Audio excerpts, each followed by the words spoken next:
নমস্কার বন্ধুরা, আমার রান্নাঘরে সবাইকে স্বাগত। আজ বানিয়েছি আনারসের চাটনি। আনারসের চাটনি খেতে আমাদের প্রত্যেকেরই ভীষণ ভালো লাগে। আর বিয়েবাড়িতে যখন এই আনারসের চাটনি দেয় তখন আমরা তো ভীষণই সুন্দর করে খাই, কারণ তৃপ্তি ভরে খাই, কারণ আমাদের আনারসের চাটনি খেতে ভীষণ ভালো লাগে। তো চলো দেরি না করে কিভাবে বানিয়েছি সেটা দেখে নিই। প্রথমেই আমি এরকম একটা 1 কেজি ওজনের একটা এরকম আনারস নিয়ে নিয়েছি। তবে এত বড় আনারস দিয়ে আমি চাটনি বানাবো না, তো আনারসটা সেই কারণে আগে কেটে নিচ্ছি। চাকু দিয়ে কাটাটা সম্ভব হচ্ছিল না, তাই আমি বটি দিয়ে দুটো ভাগ করে নিয়েছি। তবে এই দুটো ভাগই কিন্তু আমি রান্না করব না, আমি এই দুটো ভাগের থেকে একটা ভাগ আমি রান্না করব। তবে এই একটা ভাগ আমি কেটে নিয়েছি, কাটাটা তোমাদের দেখানো হয়নি কারণ অনেকটাই সময় লাগছিল, তো সেই কারণে আমি কাটাটা দেখাইনি। আমি এমনি এগুলো ছোটো ছোটো করে পিস কেটে নিয়েছি। তো এরকম 1 কাপ মতো আমি এরকম কেটে নিয়েছি আনারসগুলো ছোটো ছোটো করে। তো চলো এবার রান্না করতে চলে যাই। তো রান্না করব একদম কিন্তু বিনা তেলে, একটুও তেল লাগবে না। তো আমি গ্যাসে কড়াই বসিয়ে দিয়েছি, আর এই যে আনারস কেটে রেখেছিলাম এই আনারসটা পুরোটাই কড়াইতে দিয়ে দিয়েছি।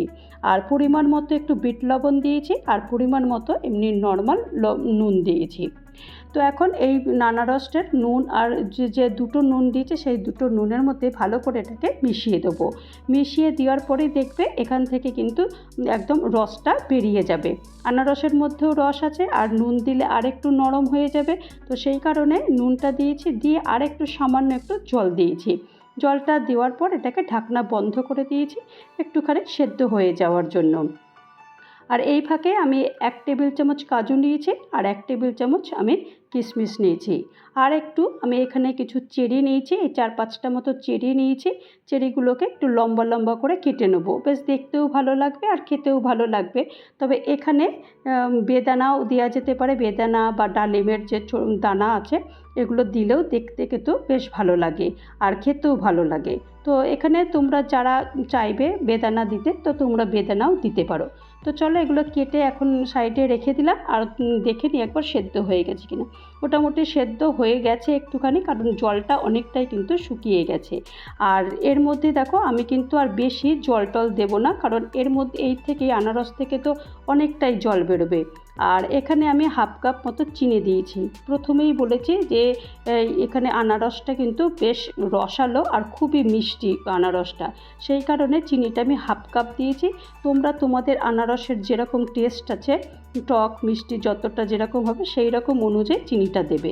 দেখো চিনিটা দিতেই কিন্তু বেশ অনেকটা জল জল বেরিয়ে গেছে, তাই আরেকটু রস বের হওয়ার জন্য আমি একটু ঢাকনাটা বন্ধ করে দিয়েছিলাম। আর এখন ঢাকনা খুলে আমি কাজু আর কিশমিশটা দিয়ে দিয়েছি। দিয়ে দেওয়ার পর একটু হালকা একটু নেড়ে চেড়ে দিচ্ছি। নেড়ে চেড়ে দেওয়ার পর তারপরে আমি যে ওই চেরিগুলো একটুখানি কেটে কেটে রেখেছিলাম সেই চেরিটাও একটুখানি দিয়ে দেবো। মানে একদমই সময় লাগলো না, 5 মিনিটের মধ্যেই এই চাটনিটা এত সুন্দরভাবে তৈরি হয়ে গেল। এই চাটনিটা কিন্তু খেতেও তো ভীষণই ভালো লাগে, বড়দের তো ভালো লাগে, ছোটরাও কিন্তু এই চাটনিটা ভীষণ ভালোবাসে, কারণ ঝাল এসব থাকে না। তো সেই কারণে বা মশলাও কোনো কিছু থাকে না, সেই কারণে বাচ্চাদেরও এই চাটনিটা ভীষণ ভালো লাগে। তো এই চাটনিটা তোমরা কিন্তু অনায়াসেই খুব সহজেই এটা বানিয়ে নিতে পারো। তো চলো এটা হয়েই গেছে, আর কিছুই না, এটাকে সার্ভ করে দেখাই। তো আমি এই কাপটাই নিয়েছি, কাপটার মধ্যে এরকম সার্ভ করে নিচ্ছি। তা তোমরা যদি এটা অনেক দিন পর্যন্ত স্টোর করে রাখতে চাও তাহলে এখানে একটু লেবুর রস দিয়ে দিতে পারো, তাহলে অনেক দিন পর্যন্ত এটা থাকবে। আর এই রকমভাবে চাটনি তৈরি করলেও অন্তত 3-4 দিন তো অনায়াসেই থাকবে। তো তৈরি হয়ে গেল আমার আনারসের চাটনি। আনারসের চাটনির রেসিপিটা যদি তোমাদের কারোর ভালো লাগে তাহলে অবশ্যই একটা লাইক করো, কমেন্ট করো, পারলে আমার চ্যানেলটা সাবস্ক্রাইব করে আমার পাশে থেকো। আর যারা নতুন বন্ধু হয়ে আমার চ্যানেলে ভিজিট করেছো তাদেরকে অজস্র ধন্যবাদ। আর যারা এখনও পর্যন্ত আমার চ্যানেলটা সাবস্ক্রাইব করোনি তাদেরকে অনুরোধ করব চ্যানেলটা সাবস্ক্রাইব করতে। আবারও নতুন কোনো একটা ভিডিও নিয়ে তোমাদের সামনে চলে আসবো। ততক্ষণের জন্য ভালো থেকো, সুস্থ থেকো। নমস্কার।